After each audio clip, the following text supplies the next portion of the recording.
Alors, monsieur le représentant de Madame la ministre de la Justice, Madame la conseillère, Mesdames et Messieurs les hauts magistrats, chères consoeurs, chers confrères, chers amis, je souhaite bien sûr remercier très chaleureusement chacun des intervenants qui se sont succédés à la tribune tout au long de cette belle journée, et notamment au dernier intervenant pour son esprit si jeune. Merci à tous pour la qualité de vos propos, merci pour la vérité de votre langage et vos convictions professionnelles qui ont conquis un auditoire curieux d'apprendre et de comprendre, curieux d'avancer dans la réflexion, sans recevoir de leçons ni de vérités toutes faites, mais avec ce recul, ce sens de l'analyse qui fait la particularité de la nature humaine. Merci également aux permanents du Conseil national qui aiment et font avec cœur leur travail, comme l'ensemble des officiers publics ici présents. Bien éloignés que nous sommes des anathèmes politiques, idéologiques, médiatiques, nous sommes tous restés dévoués à exercer nos missions avec le même sens des responsabilités, pour la défense du bien commun et plus particulièrement celui de la justice et de l'intérêt général. Je me rappelle à l'instant les propos d'un haut conseiller qui concluait il y a quelques mois son propos par ces mots. « C'est tout ce que nous avons contre vous. C'est tout ce que nous avons contre vous. » Contre vous. Ces mots résonnent toujours et je ne sais toujours pas si j'aurais dû l'inviter à aller à Confesse ou de prendre immédiatement un rendez-vous chez un psy. Probablement poursuivra-t-il une brillante carrière, tel Icare. Oui, nous sommes forts, car nous sommes unis, et croyons en ce que nous faisons et savons bien le faire. Et cette année, aucun homme public n'a jamais critiqué ni la qualité, ni l'efficacité du service de la justice commerciale que nous gérons. Merci à vous, chers membres du bureau et collaborateurs, d'avoir su organiser cet événement annuel qui rassemble quasiment tous les greffiers. Ceci malgré les obstacles et les contraintes qui se sont dressés face à nous cette année, avec une opposition particulièrement bien orchestrée et mise en scène. Pour en revenir au thème de la journée, il est certain que l'open data représente en soi une révolution des échanges et un enjeu économique qui concerne des domaines très variés d'activité. L'aspect data ayant toutefois certainement plus d'importance que l'aspect open. Le sujet de l'information légale a longuement été évoqué, mais ce nouvel accès aux données concerne un grand nombre de secteurs, comme les transports, la santé ou l'énergie. Il s'agit d'un mouvement de société de très grande envergure qui fera encore plus demain évoluer en profondeur les pratiques économiques. Nous sommes à une période charnière. Le besoin de découvrir, celui de transparence, la recherche de nouveaux marchés sont autant d'éléments qui font de la donnée un enjeu fort pour les décennies à venir. Toutefois, et cela a été souligné à plusieurs occasions et rappelé dans la synthèse des travaux, l'open data ne signifie pas une ouverture sans limite des données, mais davantage un accès à des informations libres, bien sûr dans le respect des droits fondamentaux. Les sujets de la protection des données personnelles, du droit à la seconde chance, du droit au rebond, du libre consentement et des droits de la propriété intellectuelle ont tous été évoqués. L'intitulé du Congrès pourrait laisser penser à l'adoption d'une posture, voire à une appréhension de notre part, qui consisterait à vouloir surprotéger à notre profit exclusif les informations du registre du commerce et des sociétés. Mais les informations légales ne nous appartiennent pas. Nous n'avons jamais défendu cette position. Appartiennent-elles à l'État ou aux entreprises elles-mêmes? Bien plus, existe-t-il réellement un droit de propriété sur la donnée? À vrai dire, peu importe. L'essentiel est de pouvoir y accéder dans un cadre juridique clairement défini, participant à la confiance économique en assurant sécurité et protection aux acteurs économiques. Faut-il rappeler qu'il s'agit d'un registre de publicité légale? dont la gestion est strictement encadrée par des règles européennes et nationales. Notre responsabilité est d'en assurer le contrôle de légalité, la conservation, en garantissant un accès permanent aux entreprises et aux citoyens. À l'image, mais aussi à la différence de M. Jourdain, la profession fait de l'open data depuis bien longtemps et en le sachant parfaitement.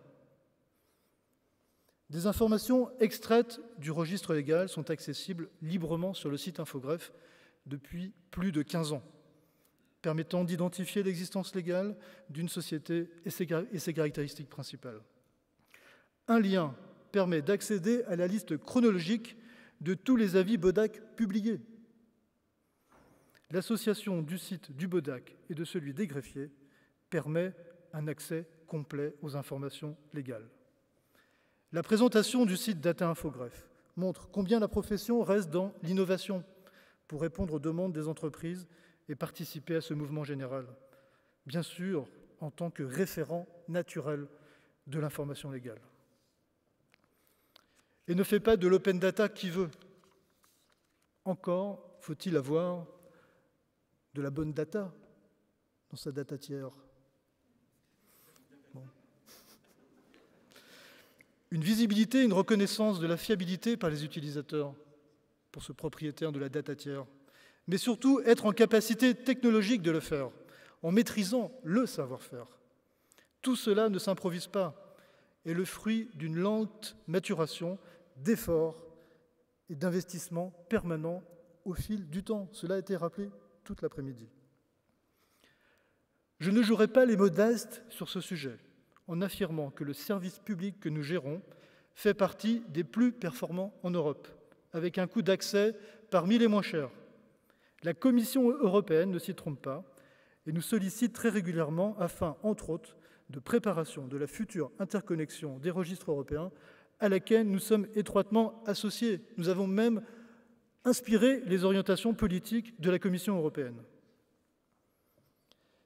L'accès au contenu du registre est par ailleurs disponible sur de nombreux sites qui ont acquis une licence d'accès illimité. Ces licences sont techniquement modélisées, produites et réalisées par notre profession pour le compte de l'INPI. Collaboration qui remonte à quelques années et à l'époque scellée avec l'accord des deux ministères de tutelle. Ces licences ne sont pas aujourd'hui sans poser de questions juridiques importantes. Il s'agit principalement de l'absence de consentement du dirigeant quant à la divulgation de ses données personnelles, voire de sanctions commerciales dont il a fait l'objet, et bien plus encore, de son impossibilité d'en demander la rectification ou l'interdiction de diffusion libre. Je reviendrai sur ce sujet un peu plus loin.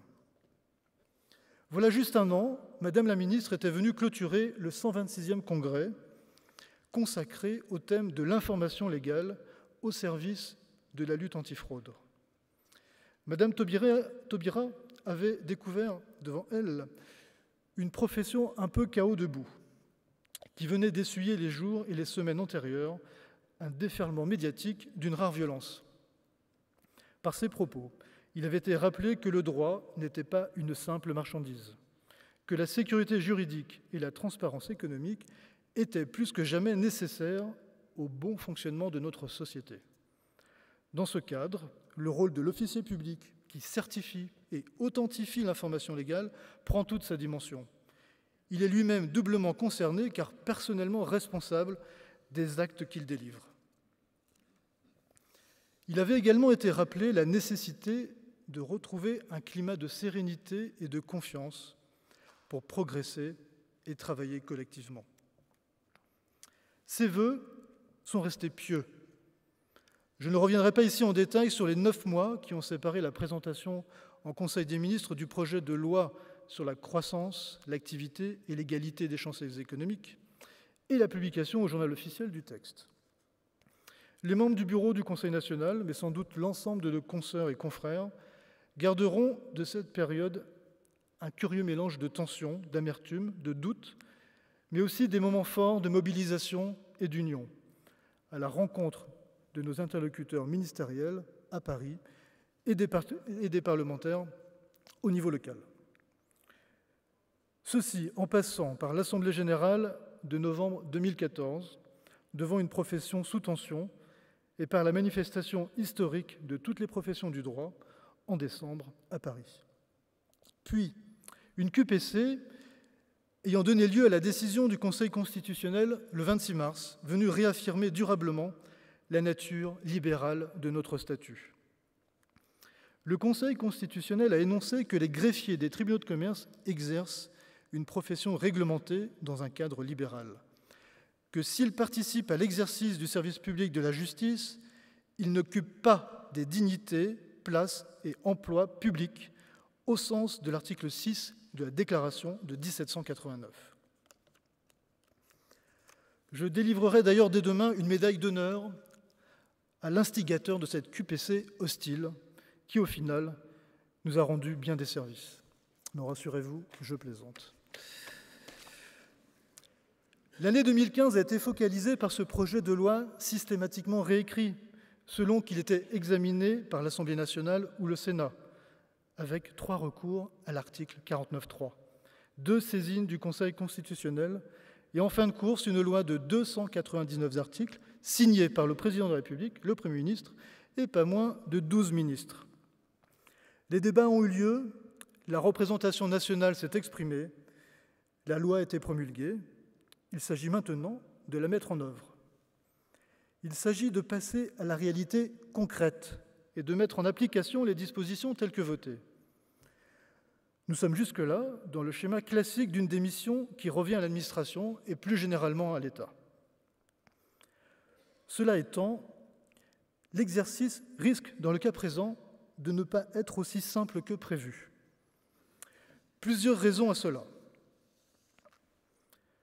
Le chantier réglementaire, notamment sur le décret tarifaire, va concerner toutes les professions juridiques dotées d'un tarif réglementé, avec, dans un premier temps, un tronc commun à établir, puis ensuite des arrêtés spécifiques prévus pour chacune des professions.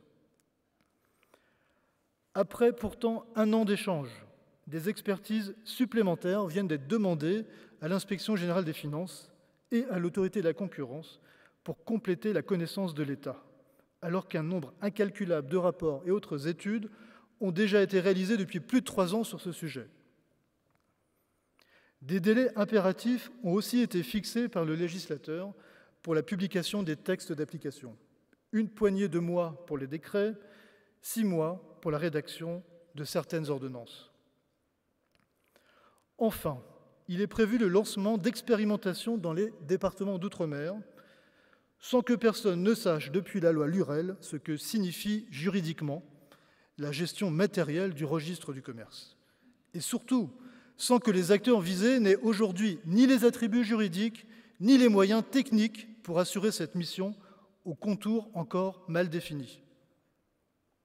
Sujet par ailleurs pratiquement épuisé, puisque les efforts déployés par le ministère de la Justice ont résorbé en grande partie les retards qui existaient. Ceux qui pensaient que l'adoption définitive de la loi permettait à chacun de souffler un peu, j'en faisais partie, voient bien que le programme de travail des semaines qui viennent est ambitieux, voire titanesque. Nous sommes dans le cadre d'enjeux fondamentaux qui vont au-delà de la qualité de service des professions et vont affecter les conditions d'exercice, le modèle économique, les équilibres financiers et, en définitive, l'existence même des professions du droit. Il s'agit par ailleurs d'un secteur particulier, très réglementé.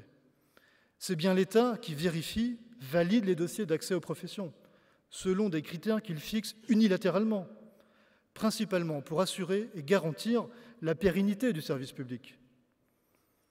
Pour cette raison, je sais et je partage la préoccupation légitime des différentes administrations centrales, souhaitant s'assurer de la nécessaire sécurité juridique des actes d'application, afin, le cas échéant, ne pas être exposé à des recours ou des annulations. Quelle idée! Et pire encore, à ne surtout pas avoir à assurer une quelconque responsabilité financière qui incomberait à l'État. Notamment si par l'effet de la loi, ceux qui se sont ces dernières années installés dans des conditions financières vérifiées et validées par l'État se voient demain mis en difficulté. Il faut bien garder à l'esprit que les professionnels du droit sont majoritairement organisés en sociétés de personnes. Leurs dettes ont un caractère personnel et non sociétal. Je le disais à l'instant, ces chantiers sont essentiels pour la profession. Nous sommes avec ces textes au cœur de notre mission et directement en jeu notre capacité ou non à continuer d'exercer notre métier au quotidien avec des moyens qui nous permettent d'assurer la même qualité de service et la même efficacité que chacun s'accorde à nous reconnaître. Pour cette raison, permettez-moi d'aborder très rapidement quelques sujets d'importance. La réforme tarifaire, la transmission à l'INPI des données du registre du commerce, le concours d'accès à la profession. Les tarifs tout d'abord. C'est depuis le début le sujet central de la réforme, l'objectif premier. La Cour des comptes, l'IGF, les missions parlementaires, l'autorité de la concurrence ont été saisies de la question. Tarifs, je le répète, fixés unilatéralement par l'État, en ce qui nous concerne. Par principe, il faut savoir qu'en France, bénéficiaire ne rime pas avec service public. Si vous êtes un service public bénéficiaire, c'est suspect. Et il faut y remédier, au risque de tout déstabiliser et d'altérer les prestations servies aux usagers. Les professionnels, n'en parlons même pas. La loi indique que les tarifs prennent en compte les coûts pertinents du service rendu et une rémunération raisonnable, définie sur la base de critères objectifs. Rien de bien choquant en soi dans ces principes. Encore faut-il comprendre leur articulation. Le projet de décret nous a été officiellement transmis le 11 septembre pour concertation. Pourtant, le jour même, pendant notre rendez-vous même, il était adressé au Conseil d'État et à l'autorité de la concurrence pour saisine officielle. Nous avons analysé ce projet, nous avons déjà fait et compléterons nos remarques dans les jours qui viennent à la DGCCRF en charge de ce décret. Il fixe pour chaque profession un objectif moyen de rémunération raisonnable sur la base de données collectées et exploitées. Cette rémunération prendra en compte différents paramètres tels que l'endettement, le degré de responsabilité, le niveau requis de qualification, la dimension sociale. Une révision tarifaire est prévue tous les 2 ans. L'objectif initial de la loi était de favoriser l'entrée des jeunes, en instaurant un doute sur la stabilité des tarifs au-delà de 2 ans. On peut s'interroger sur les possibilités d'un jeune sans capital à intégrer une profession. Il est hélas évident qu'aucun organisme prêteur ne s'engagera à ses côtés. Est aussi introduite la notion de professionnel de référence qui suscite de réelles interrogations dans la mesure où cette notion est purement et simplement floue. Nous n'avons jamais été opposés à la fixation de tarifs sous l'angle de l'approche par les coûts, mais fondamentalement, il importe, selon nous, de partir de l'acte pour déterminer un tarif qui procurera un revenu et non l'inverse. Que devient le principe de rémunération raisonnable s'agissant des prestations aujourd'hui assurées à titre gratuit? Je pourrais rappeler ici la longue liste de ces diligences faites à titre gratuit et nos obligations en tant que collecteurs de taxes pour le compte de l'État.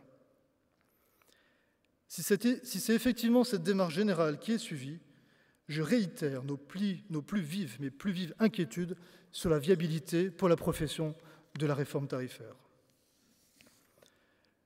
La transmission à l'INPI des données du RCS.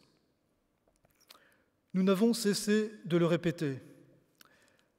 Fallait-il recréer de toutes pièces, ou plus exactement relancer un dispositif via le RNCS, alors que la France dispose d'un outil juridique et technologique parmi les plus matures en Europe? La loi prévoit que le greffier transmettra à l'INPI, par voie électronique et sans frais, un document valant original des inscriptions effectuées au greffe et des actes et pièces qui y sont déposés. Dans sa décision du 5 août 2015, le Conseil constitutionnel a retenu une distinction essentielle entre les données contenues dans la version électronique du RCS et les bases de données élaborées par chaque greffier. La nuance est plus qu'importante dans la mesure où elle n'autorise pas la transmission des bases de données et reconnaît le droit de propriété de chaque greffier sur la base qu'il a constituée. Dans ses observations adressées au Conseil constitutionnel, le gouvernement indiquait que les transmissions seraient limitées aux données brutes entrées par les greffiers. Là aussi, la notion de données brutes sera précisée, probablement dans le décret d'application annoncé pour décembre. Il est indiqué dans la loi que c'est chaque greffier qui communiquera directement l'information.